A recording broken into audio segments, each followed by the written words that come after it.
Amén y amén. Quiero compartir una narración de Lucas capítulo 9, versículo 28 al 36. Lucas capítulo 9, versículos 28 al 36. Se narra, Lucas está narrando, también lo tiene la narración de Marcos, un episodio en la vida de Jesús y sus discípulos que marcó la vida seguramente de quienes estuvieron allí, en este caso de Pedro, de Juan y de Jacobo. El monte de la transfiguración, seguramente lo habéis escuchado. En estos días hemos estado dándole vueltas, a varios textos de la palabra, y en esta mañana este saltaba, ¿no?, en mi corazón, resaltaba en mi corazón para poder compartirlo con vosotros. Hay algunos aspectos muy interesantes de lo que aquí ocurrió. Lucas capítulo 9, versículos 28 al 36. Dice: aconteció como 8 días después de estas palabras, que tomó a Pedro, a Juan y a Jacobo y subió al monte a orar. Y entre tanto que oraba, la apariencia de su rostro se hizo otra, y su vestido blanco y resplandeciente. Y aquí 2 varones que hablaban con él, los cuales eran Moisés y Elías, quienes aparecieron rodeados de gloria y hablaban de su partida que iba Jesús a cumplir en Jerusalén. Y Pedro y los que estaban con él estaban rendidos de sueño, mas permaneciendo despiertos vieron la gloria de Jesús y a los 2 varones que estaban con él. Y sucedió que apartándose ellos de él, Pedro dijo a Jesús: Maestro, bueno es para nosotros que estemos aquí y hagamos 3 enramadas, una para ti, una para Moisés y una para Elías, no sabiendo lo que decía. Mientras él decía esto, vino una nube que los cubrió y tuvieron temor al entrar en la nube. Y vino una voz desde la nube que decía: este es mi Hijo amado, a él oíd. Y cuando cesó la voz, Jesús fue hallado solo, y ellos callaron. Y por aquellos días no dijeron nada a nadie de lo que habían visto. Aconteció como 8 días después, dice Lucas, ¿no? Calcula que fueron aproximadamente 8 días. Calcula que 8 días después. ¿Después de qué? Después de que Jesús haya estado compartiendo, si leéis los versículos anteriores, haya estado compartiendo y anunciando acerca de su muerte. 8 días después de anunciar su muerte. 8 días después de haber comentado cómo iba a ser el proceso que él iba a vivir, ¿no? Preparando un poco el corazón de los discípulos de lo que iba a acontecer algunos días después, unos días más tarde. Jesús, 8 días después, aparta, dice la Biblia, ¿no?, que aparta a Pedro, a Juan, a Jacobo, y los lleva, ¿no?, al monte. Y los lleva con una finalidad. El objetivo aparente es orar. Seguramente Jesús no era la primera vez que se apartaba a orar. No era la primera vez que apartaba a sus discípulos para orar. Y esta era una ocasión más entre tantas otras, seguramente. Y los discípulos, como buenos discípulos, le siguieron al Maestro. Siguieron al Maestro en esta búsqueda, siguieron al Maestro para ver qué es lo que Jesús también querría transmitir. O tal vez sin mayores expectativas. Yo creo que sin mayores expectativas. Simplemente iban a orar. Y es interesante porque cuando ciertos tiempos que tienen que ver con nuestra intimidad con Dios se tornan tan rutinarios, siempre nos acercamos con muy pocas expectativas, ¿no? Yo creo que Pedro, Juan y Jacobo no tenían muchas expectativas de esto, porque dice que ellos tenían sueño, luego les dio sueño, luego estaban ahí rendidos, estaban luchando con el sueño, no esperaban nada más especial que orar. Significa que su tiempo de oración era simplemente un intercambio de palabras, de impresiones. Seguramente no habían mayores expectativas cuando orar. Y eso nos debe llevar a reflexionar a nosotros también, ¿no? ¿Qué esperamos cuando oramos? ¿Qué esperamos cuando oramos? ¿No? ¿Esperamos simplemente poner el play y comenzar a repetir oración tras oración, palabras tras palabras? ¿O nos acercamos con una mente abierta, ¿no?, para ver qué es lo que Él quiere transmitir, qué es lo que nos quiere decir? En lo personal creo que lo más sano siempre es orar con la Biblia abierta. o leer la Biblia con un corazón de oración. No sé, las dos cosas las podemos hacer. Yo creo que es lo más práctico, lo más nutritivo. Yo en lo personal me gusta leer la Biblia con una actitud de oración e ir orando de acuerdo a lo que voy leyendo. Y creo que es un muy buen ejercicio, porque creo que en algún momento Dios puede, ¿no? Con la expectativa de que algo pueda pasar. En el caso de ellos fueron invitados a un tiempo de oración por Jesús. No esperaban nada más que orar, no esperaban nada más, simplemente que ocurriese lo de siempre, tal vez que ellos habían vivido en medio de la oración. Para variar, Jesús entraba en su tiempo de oración, en su intimidad con Dios, conectaba con el Padre, y yo creo que Jesús se olvidaba de lo que ocurría a su alrededor, entraba en tal comunión con el Padre que no le importaba lo que pasaba al lado. Lo digo basándome un poco en lo que ocurrió en Getsemaní, donde Jesús también se alejaba de los discípulos para orar, y mientras los discípulos dormían, mientras los discípulos estaban despistados, él estaba centrado en la oración. Aquí ocurre exactamente lo mismo, no sé si os suena familiar, ¿no?, de lo que iba a ocurrir luego en Getsemaní.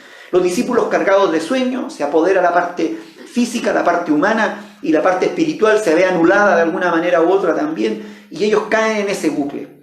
Hasta que de pronto, ¿no?, hasta que de pronto empieza a ocurrir algo. Mientras Jesús estaba en comunión orando, dice la Biblia que su rostro se hizo otra cosa, ¿no? Y sus vestidos blancos y resplandecientes, la apariencia cambia de su rostro y comienza Jesús a ser transformado, a ser transfigurado, dice, vamos a usar el título que ocupa aquí el autor, ¿no? Le ponen la transfiguración, pero su ser, su parte material, su físico, comienza a ser transformado, pareciese que comienza a ser absorbido por una gloria mayor, ¿no? Comienza a ser absorbido por la gloria del cielo. Y no solamente eso, sino que el ambiente en el cual Jesús está orando y está buscando del Padre, recordar, mientras los demás están durmiendo, despistados ahí a medio dormir, ¿no? El rostro de Jesús comienza a ser transformado y comienzan a hablar con Él, ¿no? Y a hablar de su partida y todo eso. Hablan con Él, comienza a hablar con Él Moisés y comienza a hablar con él Elías.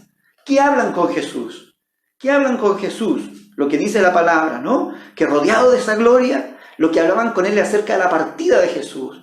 Seguramente animándolo, seguramente dándoles palabra de ánimo, proyectando, narrándolo, seguramente analizando los acontecimientos que iban a ocurrir en un tiempo más adelante, cuando Jesús muriese en Jerusalén. Era el tema de conversación entre Jesús, Moisés y Elías, era el tema de los acontecimientos que iban a venir más adelante, ¿no? Y en medio de ese orar, en medio de esa comunión, en medio de ese ambiente espiritual, estaba todo también esa vida transformada. Ahí estaban los discípulos, ¿no? Los discípulos estaban allí luchando con el sueño, rendidos de sueño. Pero lo interesante es que en medio de esa lucha del sueño, dice, más permaneciendo despiertos, dice, ¿vieron la gloria? Vieron la gloria de Dios. Ellos no estaban por la labor, ¿no? Expectativas de acompañar a Jesús en la oración, seguramente. Yo no sé cuál es vuestra actitud cuando os invitan a orar. Seguramente algunos ponen morro y dicen, ya, otra vez nos están llamando a orar. Otra vez la mamá, otra vez el papá, otra vez hay que orar. Y no vamos con muchas expectativas. Pero a pesar de eso, a pesar tal vez de la falta de actitud de parte de los discípulos, se encontraron con algo sorprendente en la vida de Jesús. Se encontraron con algo glorioso, porque esa es la palabra que ocupa, es glorioso, ¿no? Ven a Jesús glorificado, rodeado de gloria, ¿no? Y el permanecer despierto, dice, vieron la gloria de Jesús. Sus ojos se transforman, de pronto el sueño se les va. Luego el pesar de estar allí, tal vez el agobio de estar en una situación incómoda para ellos, en la cual tal vez no estaban a gusto, comienza a cambiarse, ¿no? Comienza a transformarse en otra actitud a lo que estaban ellos viendo. Y luego nos damos cuenta de que era una mezcla de asombro y de temor, ¿no? Una mezcla de asombro y de temor. Comienzan a ser rodeados de asombro, pero también de espanto, porque ¿qué está ocurriendo, no? Pero si Jesús es de carne y hueso, ¿cómo ocurre esto? Si es nuestro maestro solamente, tal vez, pero ¿cómo es capaz de glorificarse de esta manera y hablar con Moisés y hablar con Elías?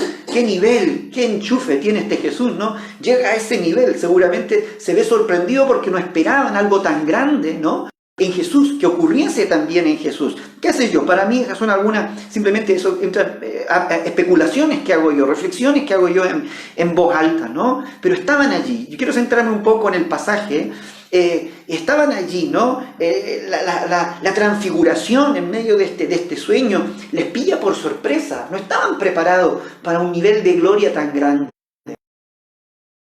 Yo creo que esas cosas están ocurriendo también en cada una de nuestras vidas, ¿no?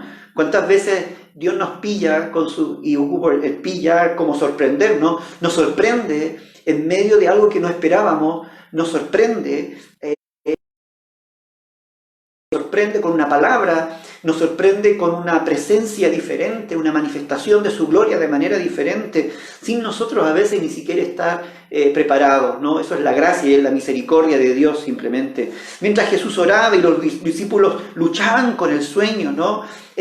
Mientras los discípulos estaban allí luchando, pero por el hecho de mantenerse despiertos, fueron capaces de ver la gloria de Dios.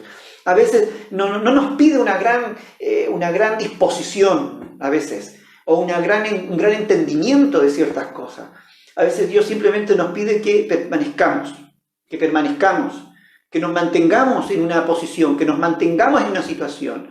Porque en medio de esa espera el Señor también quiere manifestarse, Dios quiere obrar. El salmista decía, pacientemente esperé a Jehová y Él se inclinó a mí y oyó mi clamor. Saber esperar simplemente allí y saber estar en la presencia de Dios. Los discípulos, Jesús les dijo en Getsemaní, velad y orad en tentación, esperad aquí un momento, orad en tentación. Nos libra de caer en tentación, el solo esperar nos libra, ¿no?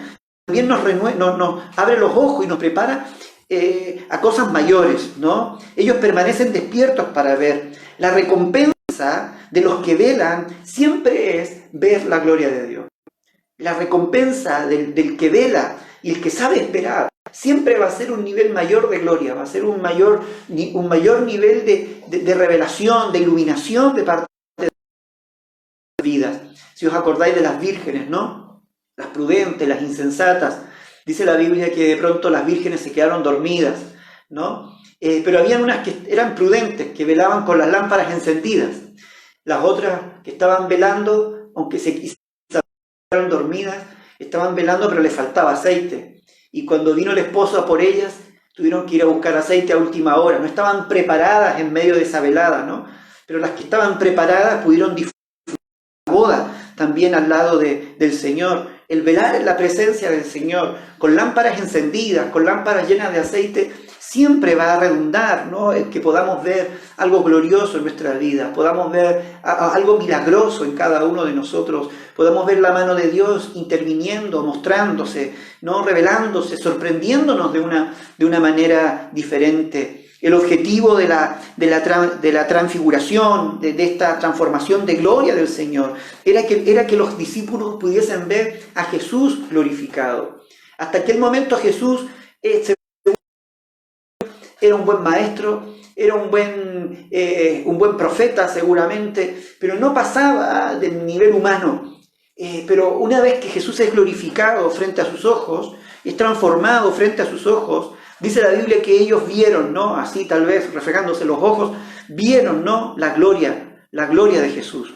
Fueron capaces de ver la gloria de Jesús, ver a Jesús glorificado, verlo en una parte, no en toda, pero en una parte de su magnificencia, de su divinidad allí representada, manifestada de una manera hermosa. El objetivo siempre va a ser que nosotros veamos a Cristo glorificándose en medio de las circunstancias, en medio de las situaciones. Cristo tiene que ser glorificado, Cristo tiene que ser honrado, Cristo tiene que ser exaltado. Él se levanta en medio de las situaciones para presentarse, ¿no? Como el único digno de gloria, el único digno de honra.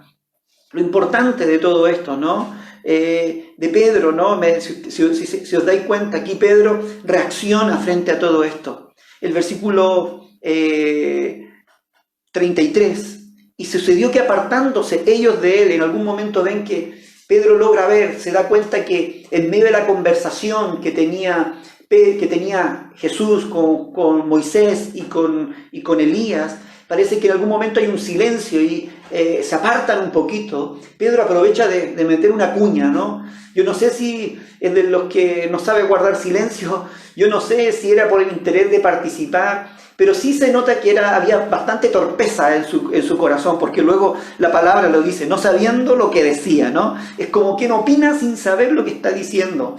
Introduce allí algo, dice, bueno, Señor, le dice al maestro, bueno es para nosotros que estemos aquí, ¿no? Es bueno, Señor, que estemos aquí. Qué bueno este momento, qué bueno que estemos aquí. Y hagamos 3 enramadas, una para ti, una para Moisés y una para Elías. Pero no sabiendo, dice, ¿no? Lo que decía. Es interesante porque todo esto, si os dais cuenta, hay una manifestación de la gloria allí que Dios quiere transmitir, pero por no estar donde se tiene que estar, por no estar al nivel, por no estar caminando en las pisadas de Jesús, porque puedo estar, pero no estar, ¿no? Ellos estaban allí en un tiempo de oración, acompañando a Jesús, pero no estaban en la situación. Ellos estaban luchando con el sueño, recordar eso. Ellos iban a una oración más, sin grandes expectativas. Entonces toda esta situación los pilla descolocados. Y cuando nos pilla descolocados actuamos con torpeza. Hablamos sin saber lo que estamos diciendo, sin comprender el contexto de lo que está ocurriendo, de lo que se está viviendo. No hay una comprensión de la realidad que se está viviendo en aquel momento. Imagínense, había gloria de Dios en ese monte. Imagínense, había presencia de Dios en ese monte. Dios quería hablar a través quería entregar un mensaje importante. Estaba preparando el escenario, una vez más, porque Dios es un Dios especialista en preparar escenarios y hacer puestas en escenas, ¿no? Como un buen director de teatro, un dramaturgo tal vez o de cine, es capaz de hacerlo. Y él estaba preparando el escenario, ¿no? Había mandado 2 personajes, ahora estaban estos personajes hablando con... Pero Moisés lo único... Jesús, hagamos 3 enramadas, ¿no? Es bueno que estemos aquí, es decir, para empezar estaba pensando en sí mismo. Un hombre con una mirada terrenal, un hombre con una mirada egoísta, buscando un beneficio propio. El pensar en las enramadas no es otra cosa que querer levantar allí un altar donde ellos pudiesen quedarse, porque las enramadas se construían para pasar un largo tiempo en los lugares desérticos, se levantaban enramadas, ¿no? De hecho, el pueblo judío tenía una fiesta donde hacían enramadas y pasaban allí una semana en las enramadas. Él lo que estaba buscando es un estado, es mantenerse en ese lugar y poder vivir allí un pequeño, largo, ojalá retiro espiritual seguramente, donde ellos fuesen beneficiados. Y él está pensando en esa, pero él no tenía idea de lo que estaba diciendo. No sabía por qué él estaba montando todo esto, ¿no? Él decía, él opinaba y estaba opinando muy fuera de lugar. Porque el deseo de Dios no era que allí hubiese una enramada. Lo que Dios quería manifestar era otra cosa. No quería hacer de ese lugar un evento. Esto era parte de un proceso. No quería que la gente, ese lugar se transformase en un lugar de peregrinación, en un lugar de culto, un lugar, porque ya había un lugar de culto que se había transformado en un ídolo en sí mismo, como era el templo, ¿no? La gente quería. Jesús no estaba pensando de un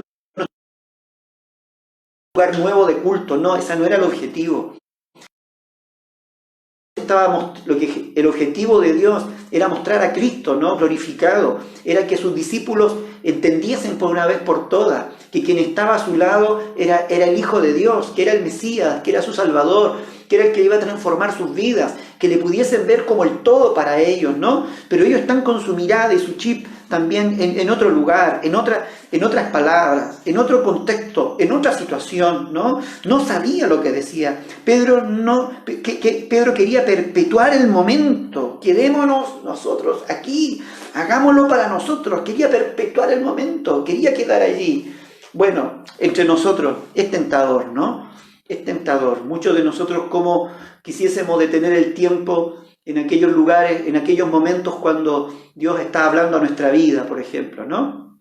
Tal vez en ese tiempo de oración, cuando hay una palabra que resalta y Dios comienza a redarguirnos o comienza a hablarnos, O cómo quisiéramos detener el tiempo cuando Dios a veces ha enviado a alguien a darnos una palabra profética y estaba allí hurgando en nuestro corazón el Señor y está hablando, ¿no? Y uno dice, gracias Señor, y se quebranta y llora y dice, ¡buah! ¿Cómo quisiera uno detener el tiempo y que ojalá todos los días fuesen cultos, ¿no? Los cultos gloriosos, bonitos, hay una presencia de Dios, hay milagros, a veces los dones se activan, hay todo un mover de Dios y a veces dijéramos, ¡buah! Quisiéramos quedarnos aquí. Pero la verdad de las cosas es que esos son eventos dentro de un proceso. Y Dios no quiere que nos quedemos con los eventos, Dios no quiere que nos quedemos estancados en eventos, en situaciones, en momentos específicos. Él quiere que ese evento, ¿no? Simplemente es una muestra, ¿no? De algo mayor que Dios está haciendo en cada uno de nosotros.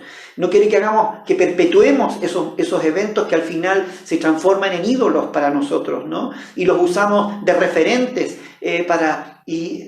referentes para nuevas experiencias, pero luego nos impiden vivir nuevas experiencias, porque como no es como aquella vez que lo vivimos, simplemente lo desechamos. No sé si me logro explicar. Es que como Dios no me habló de la misma manera, entonces ya no es voz de Dios. O como no pasó lo mismo que me pasó la vez pasada, entonces nos olvidamos de que Dios tiene siempre algo nuevo para hacer las cosas. Dios no necesita repetir historias, porque Dios hace historias nuevas. Dios no necesita repetir métodos, porque Dios es capaz de crear nuevos métodos y nuevas formas para seguir enseñándonos. Dios está usando el momento como un tiempo de transición. Este era un tiempo de transición.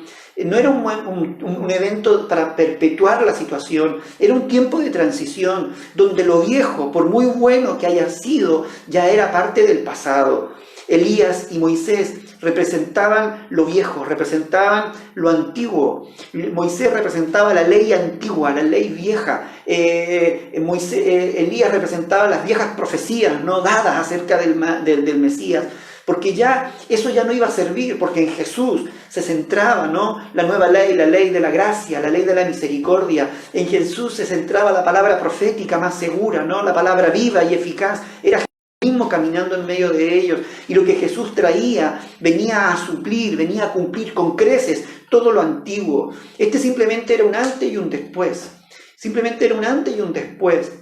Era una etapa de transición donde Dios quería llevarles algo mejor. Y todos los eventos que nosotros vivimos en el Señor son etapas de transición, donde Dios quiere marcar un antes y quiere marcar un después en cada una de nuestras vidas, ¿no? Lo viejo, por muy bueno que haya sido, ya fue. Y Dios tiene algo nuevo siempre por nosotros. Ya es pasado y tiene algo nuevo para nuestras vidas, para que lo vivamos, para que lo experimentemos. Mientras ocurría esto, mientras Pedro estaba intentando con Jesús compartir, negociar esta fabulosa idea, ¿no? De construir allí 3 enramadas, me encanta porque ocurre algo divino. Dice que mientras ellos hablaban y mientras ellos conversaban, ¿no? Mientras él decía, dice el versículo 34, vi una nube que los cubrió. Dejaron a Pedro a medio hablar. Pedro no alcanzó a terminar la idea porque hubo una intervención divina. Dios desciende, ¿no? Esta es una figura de la presencia de Dios. La nube sobre el monte no es otra cosa que, como ya decía, una puesta en escena. Está mostrando la presencia de Dios, de la misma manera como descendía sobre el tabernáculo, de la misma manera como la nube descendió en el Sinaí, de la misma forma como la nube les guió en el desierto. La nube siempre representa la gloria de Dios manifestándose, interviniendo. Y ellos están en un monte, hay una nube. Eso es algo muy sencillo, es muy simple. Eso activa en el recuerdo, en el consciente del pueblo y de los judíos, activa inmediatamente esos momentos donde Dios se manifestó a su pueblo de una manera gloriosa. Y eso es lo que Dios hace. Dios irrumpe con su nube. Dios irrumpe porque las palabras de Pedro son tan humanas que Dios dice, a ver, dejemos hasta aquí esta conversación, Pedro, tú no te estás enterando de nada. Dios irrumpe con su presencia, irrumpe el diálogo de Pedro con Jesús, corta la conversación. No, esta conversación no nos lleva a ninguna parte. La nube cubre, como en el Sinaí, como en el tabernáculo. La presencia de Dios, ¿no? Santifica ese monte, santifica ese lugar, viene a hacerse presente en medio de ese monte donde estaba, ¿no? Y la nube de alguna manera privatiza ese lugar, lo hace privado, deja de ser ya un lugar público y se transforma en un lugar donde Dios quiere hacer algo, quiere transmitir algo, ¿no? Si os dais cuenta, Pedro no es capaz de entrar a la nube. Como que la nube marcó un distanciamiento y el diálogo con Jesús se pierde, se acaba. Jesús es cubierto por la nube y Pedro no se atreve, dice, le da miedo, le da temor. Si os dais cuenta, la falta de estar en sintonía con Jesús, de seguir los pasos de Jesús, nos impiden de vivir lo que Jesús quiere que vivamos y que lo vivamos al lado de Él. Yo no sé si, cómo ves tú el Evangelio, ¿no? A veces yo veo que la gente vive un Evangelio diferente. Piensa que el Evangelio de Jesús es uno y el Evangelio para ellos es otro. Que las pisadas de Jesús fueron unas y que para nosotros hay otras pisadas. Que los tiempos, los momentos de Jesús son uno y para nosotros otro. Y cuando yo veo en la palabra que Jesús siempre ha querido que seamos parte de sus tiempos, de sus momentos, de sus pisadas, Jesús de hecho lo dijo antes de irse al cielo, que a donde Él estaba, Él quiere que nosotros también estemos. Es decir, Él comparte todo lo que es de Él. Lo comparte con nosotros, no hay cotos cerrados, no hay algo privativo que Jesús tenga que solamente le pertenezca a Él, aparte de su gloria y la honra, por supuesto, pero todo lo que Él tiene lo quiere compartir con nosotros, quiere que seamos parte de aquello, pero lo que impide muchas veces que compartamos, ¿no? Esos momentos, esos tiempos, esos procesos, los comprendamos también, es que no estamos caminando en las mismas pisadas del Maestro, no estamos viviendo al tiempo del Maestro, no vamos al ritmo del Maestro. Mientras Él ora, nosotros dormimos. Mientras el Padre trabaja y yo trabajo, dijo Jesús, los discípulos no trabajaban. No sé si me vaya entendiendo esta conexión, ¿no? Esta sincronización que debe existir. Y creo que eso muchas veces nos priva a nosotros de muchos momentos, de muchas experiencias y de muchas bendiciones también y de conocimiento que podríamos tener al lado de Dios por no estar caminando, por no estar presente, por no estar allí donde Jesús quiere que nosotros estemos. Esa nube me encanta porque transforma el lugar, el monte, lo transforma en un lugar privado. Lo público queda fuera de la nube y lo privado queda dentro de la nube. Los de afuera iban a escuchar lo que el Padre decía, los de adentro veían lo que el Padre quería hacer. Se parece mucho a lo que vivió Moisés, mientras él se adentró en la oscuridad, dice, y fue capaz de escuchar y escribir las palabras de la ley. El pueblo abajo en el monte simplemente contemplaba y escuchaba a lo lejos la voz del Señor. La escuchaba como un trueno, como un relámpago, como algo terrible, como algo rudo, como algo fuerte, como algo espeluznante. Y seguramente Moisés en su interior contemplaba el rostro del Padre, disfrutaba de ese momento. Y yo creo que Dios no nos quiere dejar fuera de la nube. Él quiere que nos adentremos en su presencia. Y lejos de escuchar afuera simplemente ruido, podamos escuchar su voz de primera mano en el interior. Lo público y lo privado, yo lo veo aquí muy, muy claro.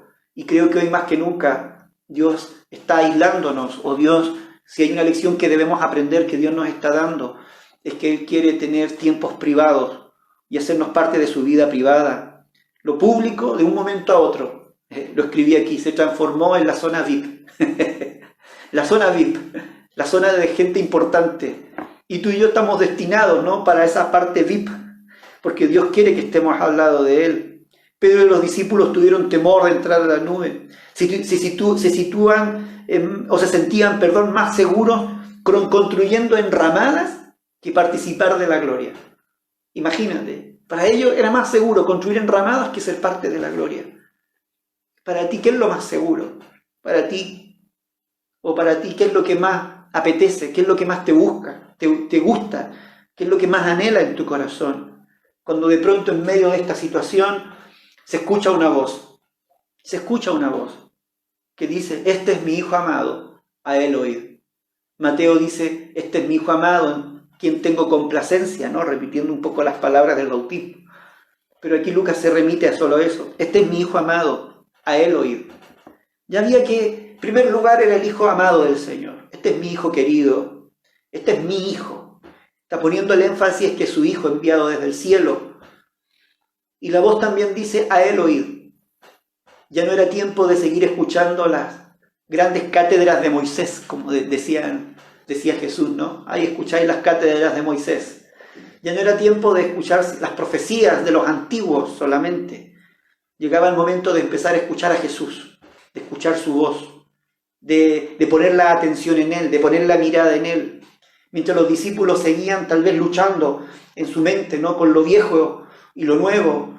Este era un golpe, una palmada sobre la mesa, un golpe sobre la mesa diciendo, escuchar a Jesús, oír su voz, oír su palabra, seguir sus pasos, seguir su ejemplo, seguirle a Él, tomar la cruz como Él, cargarla, llevarla, imitarle a Él en todo lo que sea posible, oírle.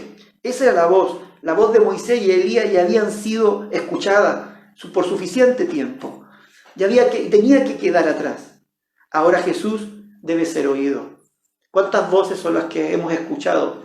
Y tal vez son las que han entorpecido y son las que nos han prejuiciado, son las que han impedido, se han levantado como barrera para escuchar a Jesús. ¿Cuántas voces? Las voces de la tradición, las voces de la rutina, las voces de la costumbre, las voces de la religión, las voces de nuestros miedos, las voces de nuestros temores. ¿Cuántas voces antiguas que todavía siguen resonando en nuestros oídos? Enseñanzas tal vez ya viejas, malos hábitos que están allí y siguen repitiéndose como una voz profética, ¿no? Y nos siguen condicionando y siguen siendo legalismos y leyes que siguen controlando nuestra vida. El Padre hoy nos dice, mira, a Él oír, escuchar a Jesús, que son palabras de vida. Jesús dijo, mis palabras son de espíritu y son vida. Yo he venido para que tengan vida y vida en abundancia. El que de mí oye, el que de mí come, ¿no? El que come mi carne y bebe mi sangre, dice Jesús, ¿no? Él habla de comer de Él, de beber de Él. Es el que disfruta también de la nueva vida y la verdadera vida. Tú y yo necesitamos eso. El monte de la transfiguración nos habla de un tiempo de cambio, de transición. El monte de la transfiguración nos habla de lo glorioso que Dios tiene para cada uno de nosotros en lo privado, de lo glorioso que Dios tiene para nosotros destinado, a lo glorioso, a los lugares gloriosos que Jesús quiere llevarnos, a los niveles gloriosos de los cuales Jesús quiere que nosotros participemos, pero que no se encuentren en nosotros con gente que se conforma con enramadas, cuando Él tiene para nosotros gloria, y que no se conforme eso con nosotros.